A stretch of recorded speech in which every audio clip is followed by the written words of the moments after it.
Representative Walsh, it's the second week of the legislative session. What was your impression of the governor's state address last week? Well, not much. I was not impressed by his speech very much. It was an unexpected laundry list of pet projects that the governor would like to put forward. And he really tried to soft pedal the dark underside of his plan, which is a bunch of new taxes. We all know what these are.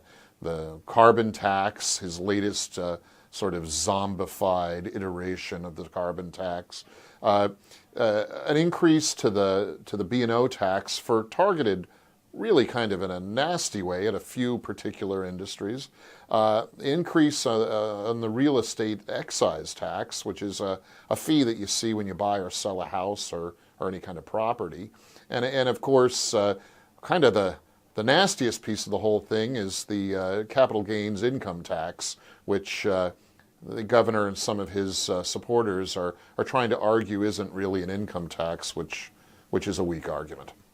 One of your main legislative priorities this session is to increase school safety. So can you tell me a little bit about your safety bills? Well, they're important because there's a lot of really loose talk about making schools safe, and people pushing agendas that have nothing to do with school safety kind of claim that their idea, this one or that one, will help with school safety, and they won't. I'm running a couple of bills that really will help with school safety, make our schools safer. The most important one is that we need to fully fund the school resource officers. Those are the uniformed law enforcement officers who are detailed specifically to a school campus. And I'd like to see a school resource officer on every public school campus, elementary through high school, in the state.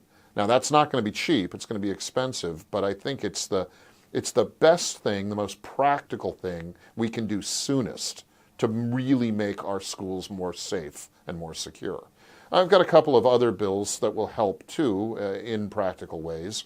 One that focuses on the architectural design of new schools and substantially refurbished schools to make them more safe and secure. This has to do with an architectural discipline called crime prevention through environmental design. The acronym is CPTED.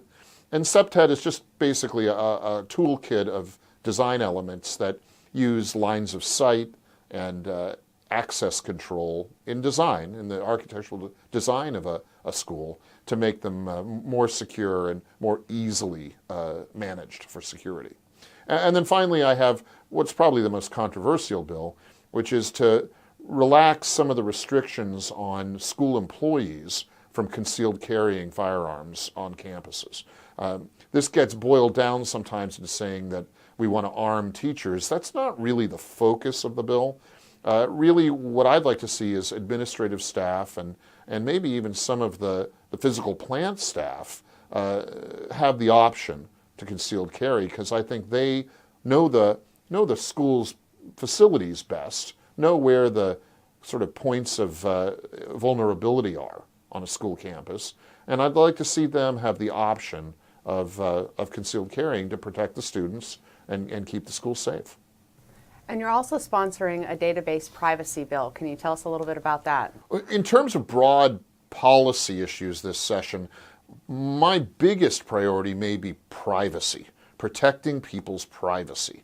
And we're seeing in a number of ways, on a number of different policy areas, a growing trend towards storing lots of personal information on government databases, whether it's for gun ownership or enhanced driver's licenses or even the administration of state benefits.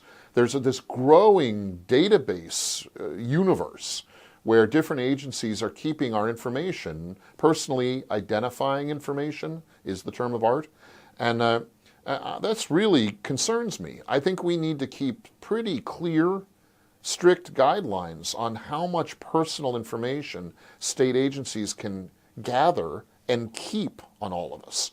I think they need to periodically purge their databases of personal information on people and only keep information that is directly related to specific activities whether it's issuing a driver's license or a gun permit or a benefit. Really, what's necessary to do those things immediately and not keep all this information stored in databases, which become really attractive targets to hackers and other bad actors in the cyber world. So I'm going to push a couple of bills in a couple of different directions that all share the idea of keeping our personal information private and secure.